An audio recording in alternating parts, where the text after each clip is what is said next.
आज हल्ला बोल में हम इस बात पर चर्चा करेंगे कि देखिए, पहले फेज में 102 सीटों पर वोटिंग हुई, दूसरे फेज में 88 सीटों पर कुल 190 सीटों पर दो फेज की वोटिंग में मतदान पड़ चुका है। लेकिन इसके बाद विपक्ष ये आरोप लगा रहा है कि जब आप हर घंटे का अपडेट दे रहे थे कि वोटिंग परसेंटेज कितना है, तो फिर आज तक ऐसा कभी नहीं हुआ है कि चुनाव आयोग ने फाइनल डेटा की वोटिंग परसेंटेज कितनी हुई है, ये फाइनल डेटा देने में 11 दिन लगा दिए हो।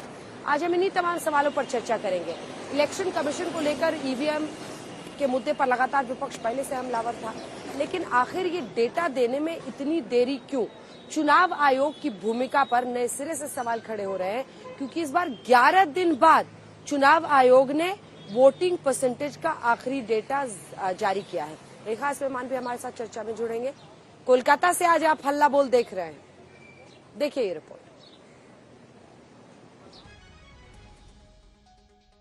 19 अप्रैल को 102 सीटों पर और 26 अप्रैल को 88 सीटों पर यानी 2 चरणों में 190 सीटों के लिए वोटिंग हो चुकी है।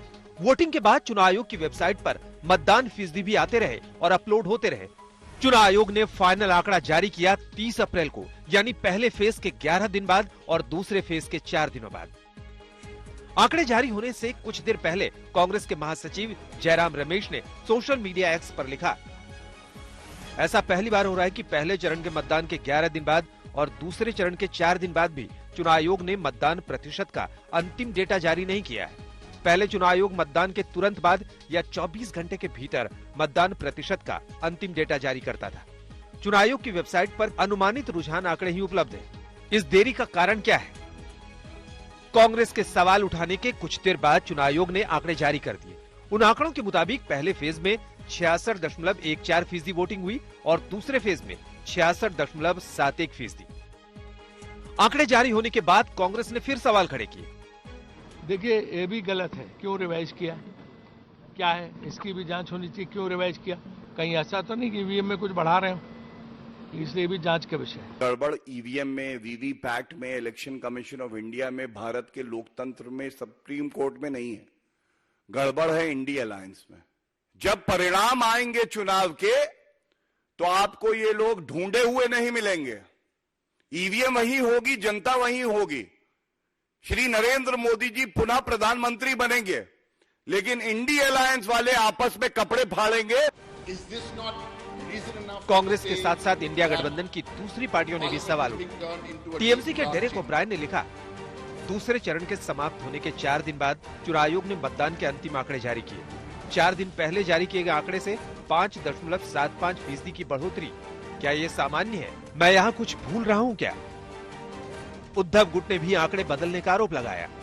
बहुत ही रहस्यमय तरीके से आंकड़े बदल गए। लोग चिंता में है, ये लोग कुछ भी कर सकते हैं। लगे हाथ कांग्रेस ने चुनाव आयोग से मतदाताओं की संख्या बताने की मांग कर डाली। पाइपलाइन में सारे हमारे ही कंप्लेंट हैं, तो मैं जानता हूं उनको और किसी की चीज के लिए समय नहीं होगा, पर मैं उम्मीद करता हूं कि तीसरे चरण के लिए 7वें चरण तक ये जो विलंब पहले और दूसरे चरण में देखा गया है वो दोहराया नहीं जाएगा। We had made 2 demands. Demand 1 was the voter turnout figures, detailed voter turnout figures, and second, the number of registered voters in each constituency, so that we could compare. Left ने भी कांग्रेस की मांग का समर्थन किया। सीताराम येचुरी ने लिखा, अंततः चुनाव आयोग ने पहले 2 चरणों के लिए मतदान के आंकड़े जारी कर दिए, जो प्रारंभिक आंकड़ों से काफी अधिक हैं, न कि मामूली रूप से। लेकिन प्रत्येक संसदीय क्षेत्र में मतदाताओं की वास्तविक संख्या क्यों नहीं बताई जाती? जब तक यह आंकड़ा ज्ञात ना हो, प्रतिशत का कोई मतलब नहीं। कुल मिलाकर चुनाव आयोग के आंकड़ों पर विपक्ष के 2 सवाल हैं। पहला ये कि देर क्यों हुई और दूसरा ये कि आंकड़े बदले कैसे गए। आज तक ब्यूरो।